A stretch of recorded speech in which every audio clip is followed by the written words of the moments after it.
है। लेकिन धीरे धीरे देखिए ईरान और अमेरिका के बीच जो तनाव है अब समुद्र की गहराइयों तक जा पहुंचा है। दुनिया के सबसे अहम तेल मार्ग स्ट्रेट ऑफ हॉर्मुज में ईरान ने अपना खतरनाक अंडर वाटर ड्रोन, जिसको कि नार्वल कहते हैं, उसे तैनात कर दिया गया है। जी हां, बड़ी खबर हम आपको बता रहे हैं। और ये एक ऑटोनॉमस अंडर वाटर ड्रोन है और किस तरह से काम करता है वो भी आपको बताएंगे। तो देखिए एक एक कर ईरान ने अपने जितने खतरनाक वेपन्स है उसको स्ट्रेट ऑफ हॉर्मुज में उतारना शुरू कर दिया है, क्योंकि उससे भी लग रहा है कि कभी भी अमेरिका कोई बड़ा हमला कर सकता है। मैंने मक्खी फ्लीट की बात की थी, डॉल्फिन पनडुब्बियों की बात की थी और अब ये ड्रोन भी सामने आ रहा है। जी हां, IRGC ने संकेत दिए हैं कि एक चुपचाप हमला करने वाला हथियार है और यह हथियार पारंपरिक नौसैनिक युद्ध की परिभाषा बदल देगा। यानी जितने युद्ध अब तक हुए हैं उसमें ये गेम चेंजर साबित होगा। 8-9 मई आपको याद होगा 2026, इस बीच एक हमला हुआ था अमेरिकी जहाज पर, एक टकराव हुआ था ईरान और अमेरिका पर और इसी ड्रोन नरवाल से एक हमला किया गया था। अमेरिकी विध्वंसक निशाना बनाया गया था, यानी कि डिस्ट्रॉयर को निशाना बनाया गया था और ये ड्रोन अमेरिकी जहाज के सोलार सिस्टम को चकमा देकर उसके प्रोपेलर के बेहद करीब पहुंच जाता है और फिर उसमें फंसकर तकनीकी खराबी पैदा कर देता है। और ऐसा ही कुछ 8-9-2026 को भी हुआ था। इसमें अमेरिकी विध्वंसक को काफी ज्यादा नुकसान पहुंचा था। अमेरिकी सेंट्रल कमांड यानी सेंटकॉम के मुताबिक वे अब ईरानी UUVs का मुकाबला करने के लिए खास माइन क्लियरेंस और ड्रोन हंटर सिस्टम को तैनात कर रहे हैं। तो देखिए तैयारी दोनों तरफ से है, लेकिन इस बार जो ड्रोन ईरान ने लगाया है स्ट्रेट ऑफ हॉर्मुज में वो बता रहा है कि वो गेम चेंजर होगा और अमेरिका के बड़े बड़े डिस्ट्रॉयर खड़े रह जाएंगे और उनको बहुत नुकसान ये ड्रोन पहुंचाने वाला है। ऐसे में अगर स्ट्रेट ऑफ हॉर्मुज में लड़ाई होती है तो ईरान अब धीरे धीरे आगे बढ़ रहा है कि अब लड़ाई तो स्ट्रेट ऑफ हॉर्मुज में होकर रहेगी, मान के चला जा रहा है। हालांकि अमेरिका भी अपनी तरफ से पूरी कोशिश कर रहा है, महाशक्ति है तो कोशिश तो करेगा ही। देखिए कुछ इस ड्रोन की खासियत आपको बताते हैं। ये चुपचाप ऑपरेशन करता है, यानी कि ये जो ड्रोन है वो लिथियम आयन बैटरी से चलता है, जिसमें इंजन का शोर ना के बराबर होता है और इसकी वजह से अमेरिकी नेवी के जो बड़े बड़े सोनार है उसे पकड़ पाने में विफल रहते हैं, यानी अक्षम रहते हैं, वो नहीं पकड़ पाते इस ड्रोन की, इतनी कम इसकी आवाज होती है। AI पावर्ड है। इन ड्रोन में सिलेक्टिव टारगेटिंग क्षमता है, यानी कि सिविलियन टैंकर को छोड़कर मिलिट्री वेसल और डिस्ट्रॉयर्स को टारगेट करता है ये। मतलब आप सोचिए कि इसका टारगेट भी इतना जबरदस्त, इतना सटीक है कि सीधे जहां पर इसे प्लांट किया जाता है ठीक वहीं पे जाके ये नुकसान पहुंचाता है।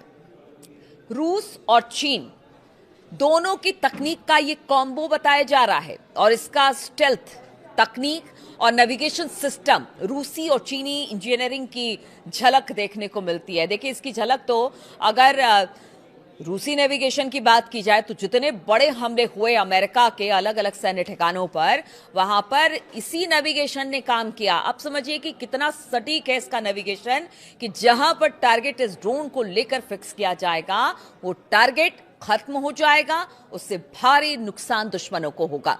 गहराई और रेंज की बात की जाए तो 300 मीटर की गहराई तक एक गोता लगा सकता है और घंटों तक समुद्र के नीचे घात लगाकर बैठ भी सकता है, यानी किसी को पता भी नहीं चलेगा ये कब अंदर गया, कब इसने दुश्मन के ठिकानों को या फिर दुश्मन के जहाजों को निशाना बनाया, किसी को पता नहीं चलेगा।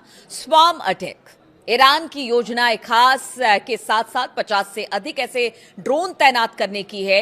यदि ये ड्रोन एक साथ हमला करते हैं तो किसी भी बड़े युद्धपोत या फिर तेल टैंकर का बचना लगभग नामुमकिन है। एक की बात कर रहे थे, लेकिन बताया जा रहा है कि ईरान ने ऐसे 50 से ज्यादा ड्रोन समुद्र में उतारने का फैसला ले लिया है और अगर ये एक साथ अटैक करते हैं तो अमेरिका के बड़े बड़े डिस्ट्रॉयर धाराशायी हो जाएंगे, खत्म हो जाएंगे और अमेरिका को पता भी नहीं चलेगा। अगर बड़ी संख्या में ऐसे ड्रोन एक साथ हमला करे तो फिर बड़े युद्धपोत और तेल टैंकर के लिए खतरा कई गुना बढ़ सकता है। पेंटागन भी इससे डरा हुआ है। जी हां, पेंटागन ने इसे अस्थिर करने वाली कार्रवाई करार दिया है।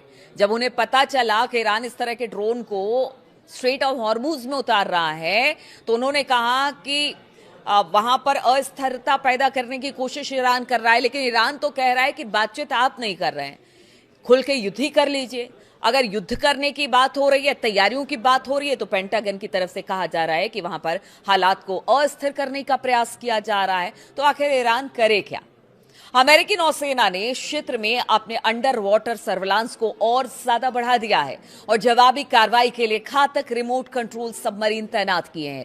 वहीं ईरान का यह कदम यह साफ करता है कि अब सीधी सीधी लड़ाई के बजाय एक कह लीजिए कि एसिमेट्रिक वॉरफेयर पर भरोसा कर रहा है, जहां सस्ते ड्रोन करोड़ों डॉलर के युद्धपोतों को बेकार कर देगी। एसिमेट्रिक लड़ाई क्या होती है आपको बताते हैं। देखिए, जब एक दुश्मन बड़ा ताकतवर हो और दूसरा थोड़ा कमजोर हो, तो फिर किस तरह से लड़ाई लड़ी जाती है, उसी को एसिमेट्रिक वॉर कहते हैं। और यहां पर ईरान और अमेरिका के साथ भी यही हो रहा है। कहां तो बड़े बड़े डिस्ट्रॉयर और कहां इनके छोटे से ड्रोन या फिर मॉस्किटो फ्लीट, और वो आप देखिए किस तरह से हमला कर रहे हैं और जबरदस्त नुकसान पहुंचा रहे हैं अमेरिका को।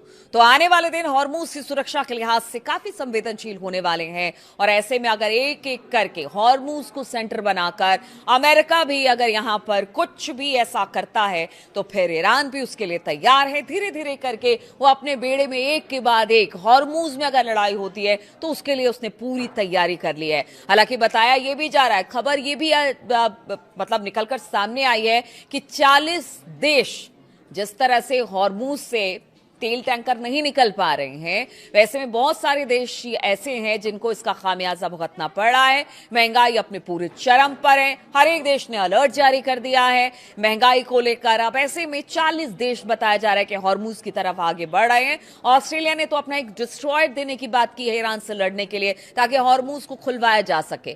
तो आप समझिए, एक तरफ ईरान है, अगर वाकई में 40 देश एक साथ ईरान के सामने खड़े होते हैं, तो फिर ईरान किस तरह से लड़ाई लड़ेगा, ये तो मुश्किल है। 40 देश से एक देश का लड़ना तो मुश्किल है, लेकिन ईरान ने पहले ही कह दिया है कि हॉर्मुज से देखिए निकलना बड़ा मुश्किल है। जब तक उनकी बातों को नहीं मान लिया जाएगा, किसी भी देश के जहाज बिना उनकी इजाजत के, बिना उनको भुगतान किए नहीं निकल सकते हैं। और अब तो कहते हैं कि जो भुगतान की राशि है वो ईरान और बढ़ाने जा रहा है। ऐसे में समझिए कि स्थिति और गंभीर हो जाएगी, समस्या और गंभीर हो जाएगी। तो अब ईरान की तरफ से भी तैयारी है, लेकिन जो 40 देश की बात हो रही है कि वो 40 देश अब ईरान के खिलाफ लड़ने को हॉर्मुज में तैयार दिखाई दे रहे हैं, वो भी ईरान के लिए अच्छी खबर नहीं है। लेकिन स्ट्रेट ऑफ हॉर्मुज में ईरान की लड़ाई और ईरान का वर्चस्व अगर कायम रखना है, तो फिर उसे अपने जो फ्लीट है, या कह लीजिए कि जो जंगी जहाज हैं या उसके वेपन्स हैं, उसको बढ़ाने की जरूरत है। इसी में ये ड्रोन सामने आया है कि किस तरह से ये ड्रोन बड़े से बड़े जहाज को डिस्ट्रॉय कर सकता है। वो सिर्फ अमेरिका नहीं, अगर 40 देशों में अगर ऑस्ट्रेलिया का डिस्ट्रॉयर भी वहां पर पहुंच रहा है या जहाज पहुंच रहा है, तो उसको भी निशाना बनाया जा सकता है, क्योंकि ईरान ने कह दिया है कि किसी को नहीं छोड़ा जाएगा जब तक उनकी बात नहीं मान ली जाती है। तो अब देखना होगा कि क्या बातचीत का कोई रास्ता निकलता है, या आने वाले 1-2 दिन में कोई बड़ा हमला हो सकता है हॉर्मुज में, ईरान पर या कहीं और। इस पर हमारी नजर बनी रहेगी। बहुत बहुत शुक्रिया मेरे साथ इस वीडियो में शामिल होने के लिए।